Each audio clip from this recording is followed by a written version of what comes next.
लड़की को अचानक नाक से बहुत खून बहने लगा। पता चला कि उसे एक ज़ॉम्बी ने पैर पर काट लिया था। उसने शांत रहने की कोशिश की और कहा कि उसे काटा नहीं गया है, लेकिन जब दूसरों ने खून देखा तो वे उसे डर भरी नजरों से देखने लगे। लड़की ने दृढ़ता से कहा कि उसे किसी जानवर ने नहीं काटा है। फिर वो एक दर्पण के पास गई और खुद को देखने लगी।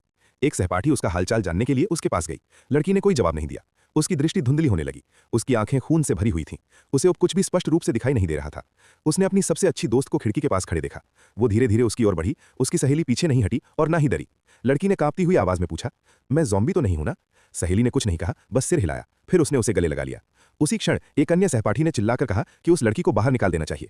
लड़की परेशान हो गई और चिल्लाकर बोली, मैं ज़ॉम्बी नहीं हूं। सबकी सुरक्षा को लेकर चिंतित लड़के ने अपनी सहेली को एक तरफ खींच लिया। लड़की किसी भी पल ज़ॉम्बी बन सकती थी और सच में लड़की गिर पड़ी और कांपने लगी। उसकी सहेली ने उसकी मदद करने की कोशिश की, लेकिन लड़के ने उसे रोक लिया। लड़की धीरे धीरे खड़ी हुई। वो एक ज़ॉम्बी बन चुकी थी। वो अपनी सहेली को खाली निगाहों से देखती रही, फिर उसकी ओर दौड़ी। लड़के ने ज़ॉम्बी से लड़ने के लिए एक कुर्सी उठा ली, लेकिन सहेली ने उसे रुकने के लिए चिल्लाया। लड़के के पास लड़की को दूर धकेलने के अलावा कोई चारा नहीं था, लेकिन ज़ॉम्बी ने फिर से दोस्त पर हमला कर दिया। लड़का दौड़कर आया और ज़ॉम्बी को खिड़की से बाहर फेंक दिया। जैसे ही ज़ॉम्बी गिरने ही वाली थी, लड़की ने उसे पकड़ लिया। लड़के ने उसे छोड़ने को कहा, लेकिन उसने उसे पकड़े रखा। कोई और चारा न देखकर लड़के ने एक स्टूल उठाया और ज़ॉम्बी को तब तक मारा जब तक वो गिर नहीं गई। कोई भी ऐसा होते नहीं देखना चाहता था।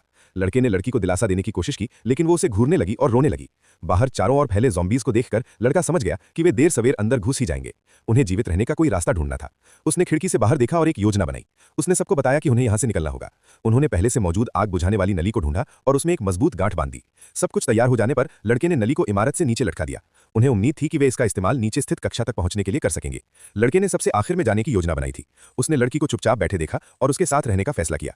इसलिए उसने अपने एक सहपाठी को पहले जाने दिया। जैसे ही वो सहपाठी एक दुकान की खिड़की के पास पहुंचा, एक ज़ॉम्बी उसकी ओर दौड़ा, लेकिन सौभाग्य से बीच में कांच था। वो चढ़ता रहा और अंततः प्रसारण कक्ष तक पहुंच गया। शिक्षक को अंदर देखकर वो उत्साहित हो गया। शिक्षक ने खिड़की खोली और उसे अंदर खींच लिया। सहपाठी ने ऊपर से बाकी लोगों को चिल्लाकर बताया कि शिक्षक अंदर है और उन्हें जल्दी नीचे आना चाहिए। एक एक करके वे सभी प्रसारण कक्ष तक पहुंच गए। आखिरकार वे फिलहाल